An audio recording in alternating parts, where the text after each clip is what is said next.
Much like the rest of the world, at the moment I'm a little obsessed with the Nuno Bettencourt. So of course I've tried to capture his tone in my GT-1000, and this is what I came up with.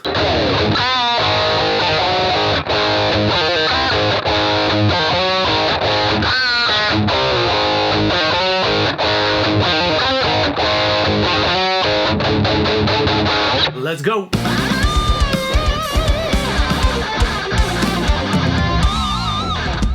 Hey, hope you're doing well. So Nuno Bettencourt is amazing. Now in his words, tone comes from the individual, from the fingers, from the playing style. Now that is true. However, we can still try to capture his sound and have some fun with it. I do have a website where I sell patches and my original music, so if you'd like to support the channel, jump over and check that stuff out, but at the very least, hit that subscribe button and keep up to date. So this is kind of a 2-in-1 video. A lot of you guys have been asking how to get a better sounding high gain tone in the GT-1000, and this is a high gain tone, so of course, all of these principles can be applied across to all of your rigs. Obviously, a big part of his tone is his guitar. Now, I don't have one of his guitars, but I'm using my ESP KH602 for today. It's got EMG pickups, not Seymour Duncan's, but it still does the job. So this tone is based around the Pornographitti album. I've been listening to that. He's been learning a few of the riffs. It's a lot of fun. Let's have a listen again. Sounds like this.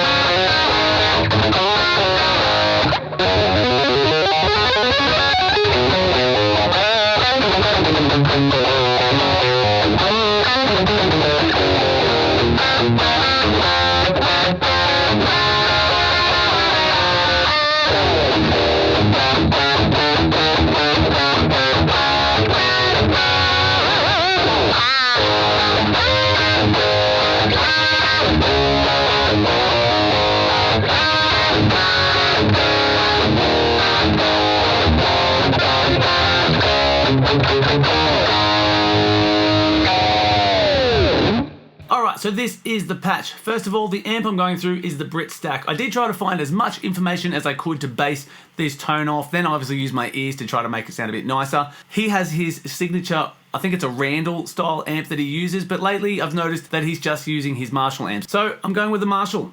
The gain, from what I could tell, is roughly around 60. The sag I've put up to 5, a little bit of resonance. Level I boosted pretty high there. Bass back just a smidge. Mids at 54, treble 55. Presence, a nice little 28 there, not too piercing and blowing my face off. And the high gain switch. So that there, if I turn off this little boost, turn off that, sounds like this.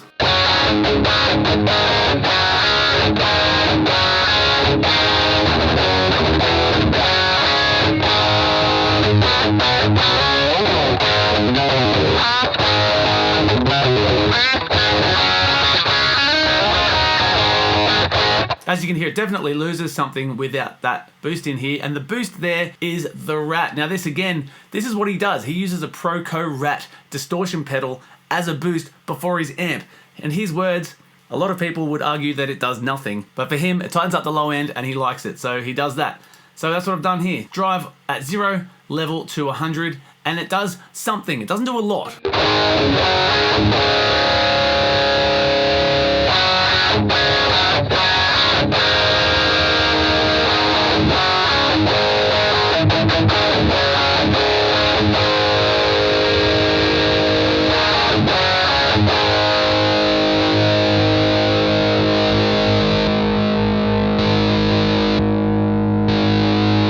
So you can hear it there kicking in, and it does not only tighten up the low end a bit, but it actually adds a bit more substance and beef to the sound, in my opinion, and I like it.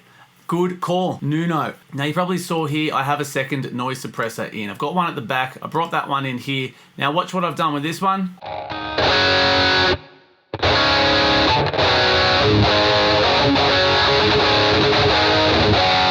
So I've assigned that one to, here it is, here, noise suppressor 2 threshold. Target minimum is 36 and the maximum is at 0. So I've done that so that the suppressor is off when I'm playing, and then when I stop, it kicks in and it keeps all the noise down. The one after the amp, I've just left that at 51.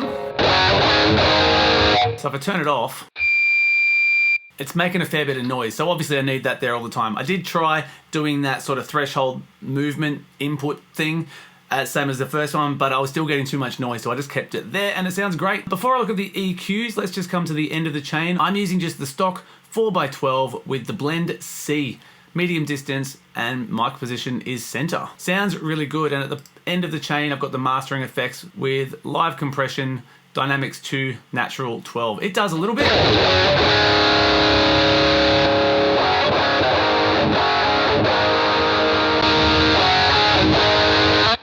Does a lot. Now back here I'm using a plate reverb and I've got that split, so my dry signal goes through that side.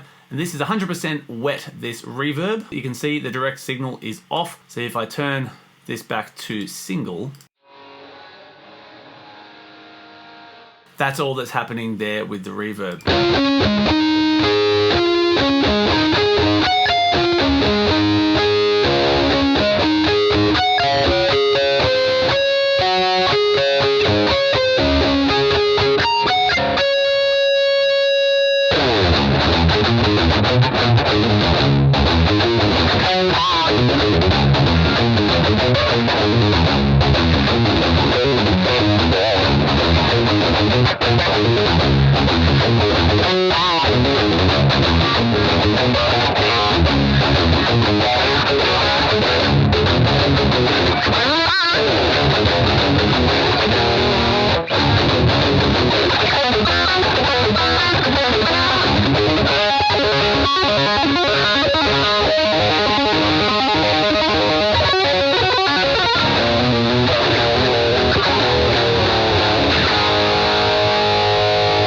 So let's hear what this sounds like with the EQs gone now.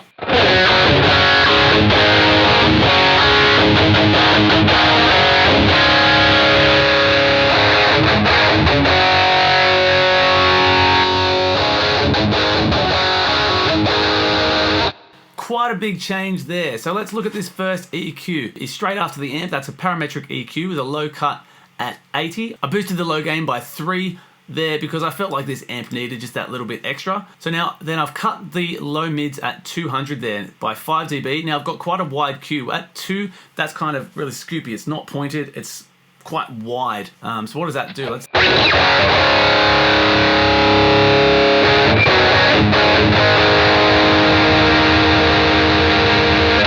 It's subtle, but it does enough to help clean that up. 3.15, now this is a very tight Q at 16, so it's very pointy, and I've cut that out by 8 dB.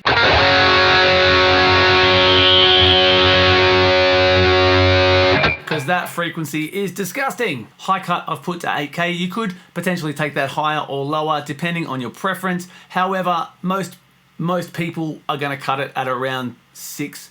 But I put it up to 8 just to give me a bit of wiggle room just in case. So in a live situation, if it's too hissy, I can cut it at front of house, or if it's fine, it's fine. And then I bring this EQ in. I haven't done a lot. I've just cut at 125, cut at 500, cut at 1K, I cut at 2K, and I boosted at 4K. Let's have a listen to each of these frequencies. You can hear what they do. So that's quite boomy. I didn't like it. 500 is sort of that mid frequency. You can hear it kind of sounds a bit boxy there, so it's not really nice.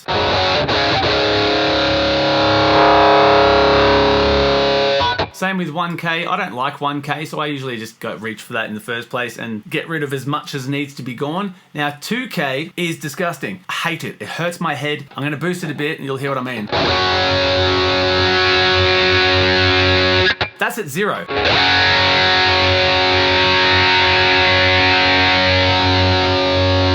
So 2K always, doesn't matter what I'm doing, I always find that 2K has too much hiss, and that's the sound that most people, I reckon, don't like in their high gain digital amps. So that's a big one. Get rid of that 2K frequency.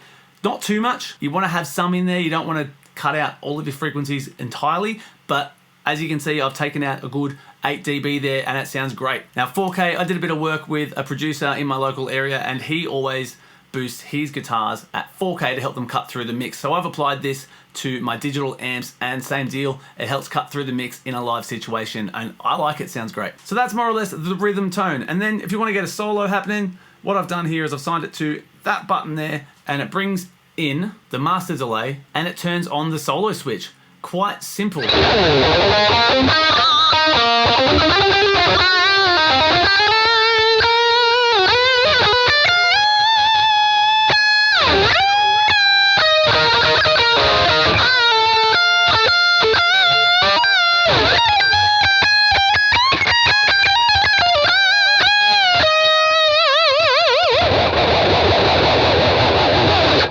With the delay, I kept it pretty basic because as you can hear on those recordings and when he plays live, he doesn't use a whole heap of delay. In those obvious cases when you know, he's obviously using delay, that's a different story. But in this instance, just for a general lead tone, because he plays with such a percussive nature, he doesn't have a lot of delay filling up all that extra space and getting in the way.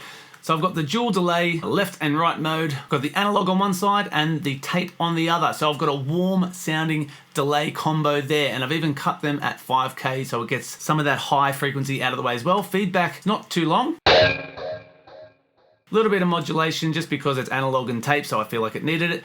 And so I've got a bit of ducking going on there as well. So when I'm playing, the delays duck down just a little bit, and when I stop, they pop back out again. Like I said, he plays very percussive and they doesn't have a lot of delay getting in the way, so I've made sure it got out of the way. The effect level is 24 and 31, and both sides I've matched to the BPM at a quarter note. Now when I do engage that, the reverb changes from a plate to a hall, because same deal, he doesn't have a lot of reverb on his tone either. So on the rhythm tone, I've got a plate, 1 second, darkened it a little bit, effect level's pretty low, low cut, high cut.